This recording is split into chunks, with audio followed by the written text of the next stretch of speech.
this morning I did not have my coffee, and that is not normal, and yes, I'm feeling okay. But I woke up this morning knowing that today was going to be a different kind of a day.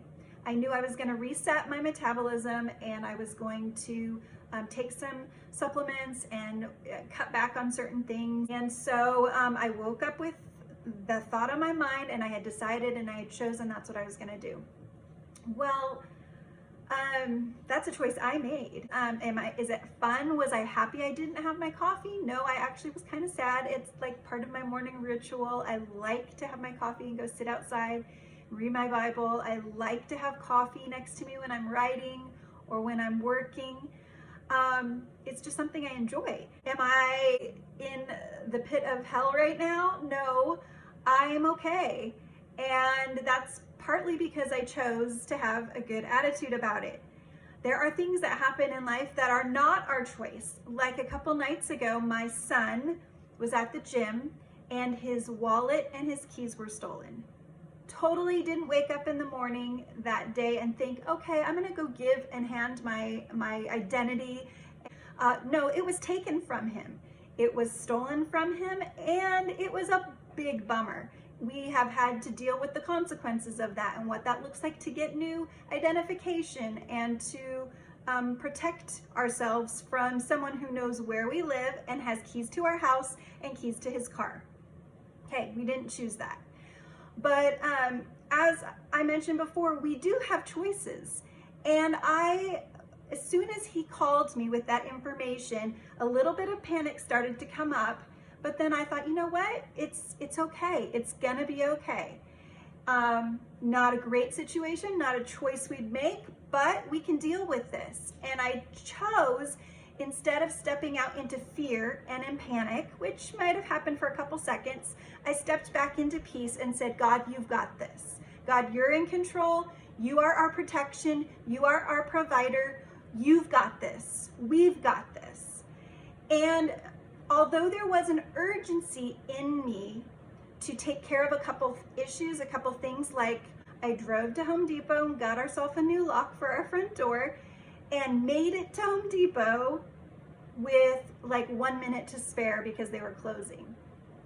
All that to say, there was an urgency in my spirit to take care of some things, but it wasn't out of fear and it wasn't out of panic. I was still working out from a place of peace. My son wasn't quite in the same place. He was angry, he was upset, he was ready to go get video footage and find who took his stuff and go after the guy, right? This justice bone came up in him. He wasn't operating out of a place of peace, and his decisions that followed kind of reflected that. Things were taken from him. However, our response and our choices and our attitudes are our responsibility. And even when things are done to us, we have the responsibility to check ourselves. Here's what I want to camp on. There's a verse in the Bible, John 14, verse 27 says, I leave the gift of peace with you, my peace. Not the kind of fragile peace given by the world, but my perfect peace. And a couple chapters later, chapter 16 of verse 33, everything I've taught you is so that the peace which is in me will be in you, and you will give great confidence as you rest in me. For in this world you will experience trouble and sorrows, but you must be courageous, for I have conquered the world. That's a Passion Translation. Friends, there are troubles in life, whether we choose to sacrifice something we really want, or whether it's taken and stolen or done to us, there will be trouble. But I want to encourage you today that God has provided peace, peace in you. If you know Jesus and he is living in you, then his peace is with you. You have access to it. And God is saying, take heart, be strong, be courageous.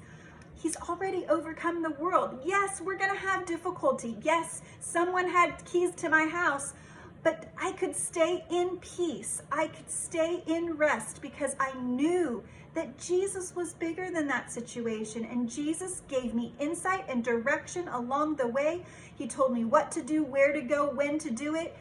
He had me giving my son instructions and handling the situation, even though I was groggy and tired and ready for bed.